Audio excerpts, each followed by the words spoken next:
Hello friends, मैं BK Singh एक बार फिर अपने channel BK Singh science classes में आपका फेवरेट सब्जेक्ट केमिस्ट्री को लेकर मैं उपस्थित हूं।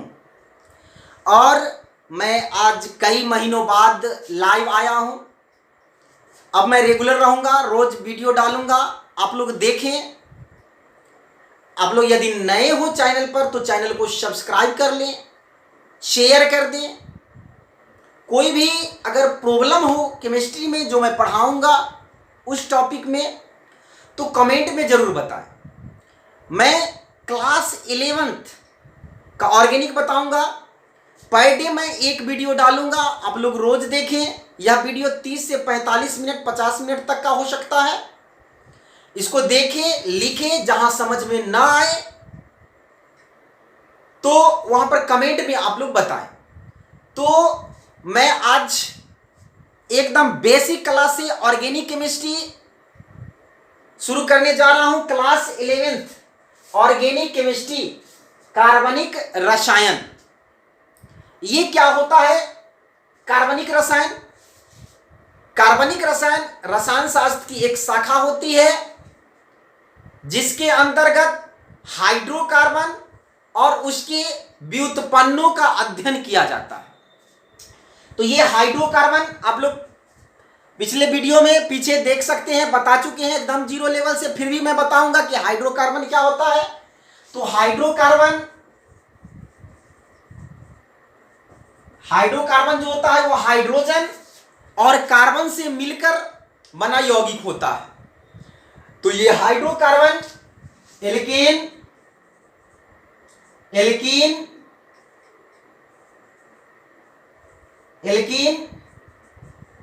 एल्काइन, ये सब हाइड्रोकार्बन है। और इससे व्युत्पन्न यानी इससे जो नया कंपाउंड बनेगा उसको इसका व्युत्पन्न कहेंगे। उसी का अध्ययन जो है वह हाइड्रोकार्बन कहलाता है। तो हाइड्रोकार्बन एक कोई कंपाउंड लेते हैं, जैसे एक सबसे सरल हाइड्रोकार्बन जो है वह मीथेन है। क्या है? मीथेन है। और मीथेन सबसे सरल हाइड्रोकार्बन है। इससे जितने कंपाउंड तैयार किए जाएंगे ये सब जो है वह मीथेन के व्युत्पन्न कहलाएंगे। व्युत्पन्न यानी मीथेन से हम मिथेनॉल बना सकते हैं, क्लोरोमीथेन बना सकते हैं, फॉर्मल्डिहाइड बना सकते हैं, फॉर्माइल क्लोराइड बना सकते हैं। ये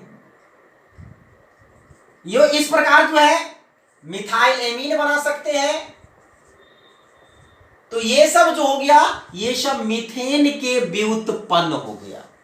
जैसे कोई हम घर में रसोई घर में कई प्रकार के पकवान बनाते हैं, जानते ही हैं। आलू सबसे महत्वपूर्ण और फेवरेट दोनों कहा जाए। आलू का सब्जी होती है।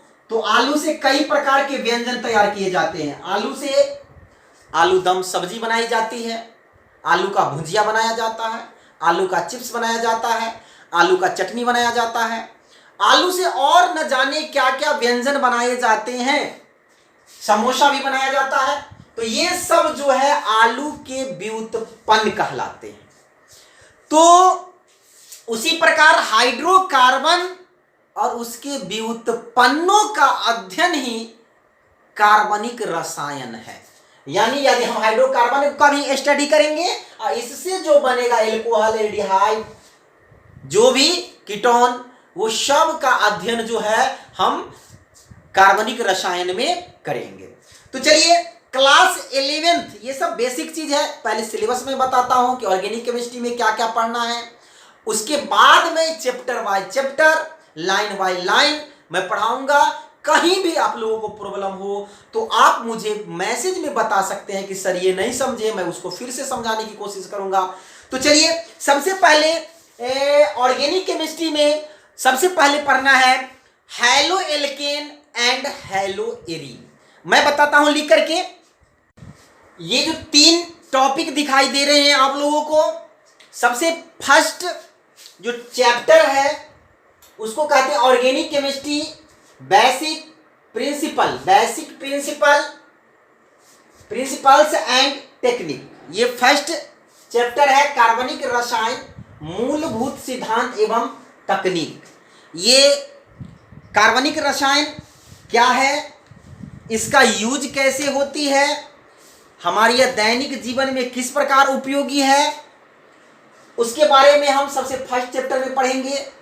उसके बाद सेकेंड चैप्टर है आप लोगों का हाइड्रोकार्बन। हाइड्रोकार्बन क्या है, इसकी क्लासिफिकेशन के बारे में जानना पड़ेगा, फंक्शनल ग्रुप के बारे में जानना पड़ेगा। हाइड्रोकार्बन और देयर डेरिवेटिव्स, इसके जो व्युत्पन्न है उसके बारे में हम जानेंगे। और उसके बाद तीसरा आपका जो चैप्टर है ऑर्गेनिक केमिस्ट्री का, इन्वायरमेंटल केमिस्ट्री, पर्यावरणीय रसायन। ये हमारा पर्यावरण में कौन कौन से रासायनिक पदार्थ है, उसका यूज हम लोग कैसे करते हैं और वो हमारे बॉडी पर डायरेक्ट और इनडायरेक्ट रूप से किस प्रकार प्रभावित होता है, उसके बारे में जानना है। प्रदूषण वगैरह जो है सो जानना पड़ेगा हमको पर्यावरणीय रसायन में। तो ये क्लास 11th के जो है ये 3 सिलेबस हैं। ऑर्गेनिक केमिस्ट्री का ये सिलेबस है, उसका फिर इनऑर्गेनिक केमिस्ट्री पढ़ाएंगे, उसका सिलेबस बताएंगे। अब एक एक करके, एक बार सारा नहीं बताएंगे, नहीं तो देखने में बहुत सारा लगेगा, बहुत ज़्यादा देखने पर जो है सो पढ़ने का जो है ये जो होता है वो कम जाता है। इसलिए अब छोटा सा ही है, थोड़ा ही पढ़ना है, लेकिन इसके अंदर बहुत चीज़ है। तो सबसे पहले जानिए कि ऑर्गेनिक केमिस्ट्री हम बताए कि हाइड्रोकार्बन और उसके व्युत्पन्नों के अध्ययन को ऑर्गेनिक केमिस्ट्री कहते हैं, कार्बनिक रसायन कहते हैं। तो सबसे पहले हमको जानना पड़ेगा कि कार्बन क्या होता है, कार्बन किसे कहते हैं। कार्बन एक एलिमेंट है। कार्बन को कहा जाता है सार्वभौमिक तत्व, यूनिवर्सल एलिमेंट कहा जाता है कार्बन को, क्योंकि यह सुबह से लेकर के शाम तक जितने भी वस्तु हम लोग यूज करते हैं उसका 99.99% जो है वस्तुएं जो हैं उसमें कार्बन है। कार्बन के यौगिक ही हम लोग यूज करते हैं। जैसे सुबह से उठने के बाद शौच जाते हैं, शौच से हाथ धोते हैं, साबुन, शौच के आने के बाद हम लोग हाथ धोते हैं साबुन से, वह साबुन, सरफ, ये सब क्या है, कार्बनिक यौगिक है। उसके बाद ब्रश करते हैं तो ब्रश प्लास्टिक की बनी होती है, उस पर जो पेस्ट लेते हैं वह भी कार्बनिक यौगिक होता है। उसके बाद नहाते हैं तो साबुन, तेल, शैम्पू वगैरह लगाते हैं, वह भी कार्बनिक यौगिक है। उसके बाद कपड़ा पहनते हैं, यह भी सेलुलोज की बनी होती है, यह कार्बोहाइड्रेट का एक रूप होता है, यह भी कार्बनिक यौगिक होता है। उसके बाद भोजन खाते हैं, कार्बोहाइड्रेट, प्रोटीन, विटामिन इत्यादि को हम लेते हैं दूध, चावल, दाल इत्यादि में, तो वह भी कार्बनिक यौगिक है। तो उसके बाद स्कूल जाते हैं तो कॉपी, कलम, किताब इत्यादि का यूज करते हैं, वह भी कार्बनिक ही यौगिक है। यानी सुबह से लेकर के शाम तक जितनी भी वस्तु यूज करते हैं सब कार्बनिक यौगिक है। यानी इसका महत्व जो है हमारे दैनिक जीवन में सबसे अधिक है। यदि डेली वेज हम जो यूज करते हैं उसमें से कार्बनिक यौगिकों को निकाल दिया जाए तो मनुष्य का जीना जो है वह असंभव हो जाएगा, क्योंकि हम कार्बनिक यौगिकों के बिना तो कुछ नहीं कर सकते हैं, न भोजन खा सकते हैं, न कपड़ा पहन सकते हैं, न कुछ भी कर सकते हैं, क्योंकि हर चीज जो है सब किसी न किसी रूप में कार्बनिक यौगिक ही है।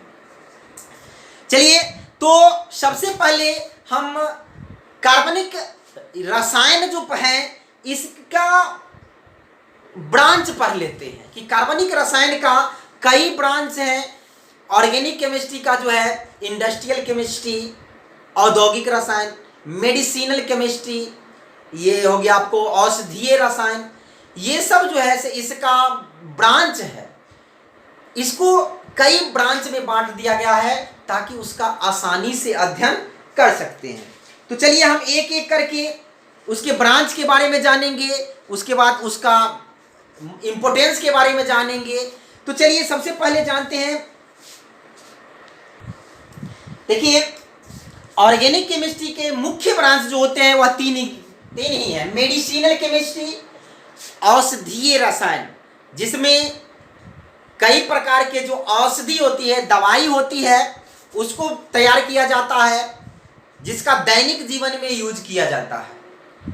इसके बाद जो है वह है बायोकेमिस्ट्री, जैव रसायन, यानी जीवित कोशिकाओं में पाए जाने वाले जो रासायनिक पदार्थ होते हैं, कार्बनिक पदार्थ होते हैं, उसका अध्ययन किया जाता है। उसके बाद है एनालिटिकल केमिस्ट्री, संश्लेषित रसायन, यानी जो कार्बनिक पदार्थों का कैसे संश्लेषण किया जाता है उसके बारे में इसमें अध्ययन किया जाता है।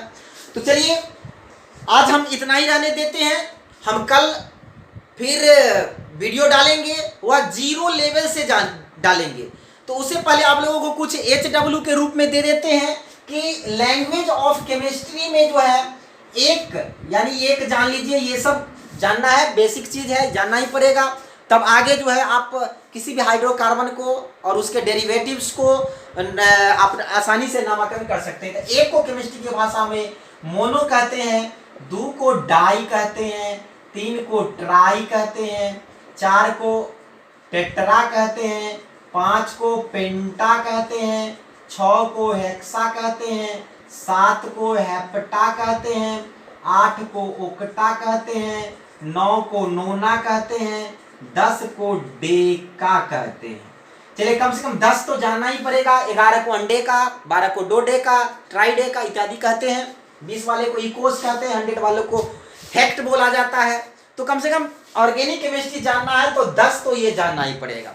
और ऑर्गेनिक केमिस्ट्री में किसी भी कार्बनिक यौगिकों का जो नामकरण होती है उसमें कार्बन की संख्या को गिनती करके उसका नामकरण करते हैं। तो वो जानने के लिए आपको कार्बन की संख्या गिनना पड़ेगा कि कार्बन की संख्या कितना है, 1 है, 2 है, 3 है, 4 है, 5 है, जो भी।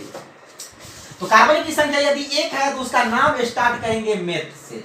मेथ, यदि कार्बन की संख्या उस यौगिक में 2 है तो उसका नाम करेंगे इथ से शुरू, 3 है तो प्रोप से, 4 है अगर कार्बन की संख्या तो ब्यूट से, और 5 है अगर कार्बन की संख्या तो हेक्स से, 6 है तो हेप्ट से, और 7 है तो 7 कार्बन की संख्या है, 5 है तो पेंट से, 6 है तो हेक्स से, 7 है तो हेप्ट से, 8 है तो ऑक्ट से, 9 है तो नॉन से, 10 कार्बन है तो डेक्स से।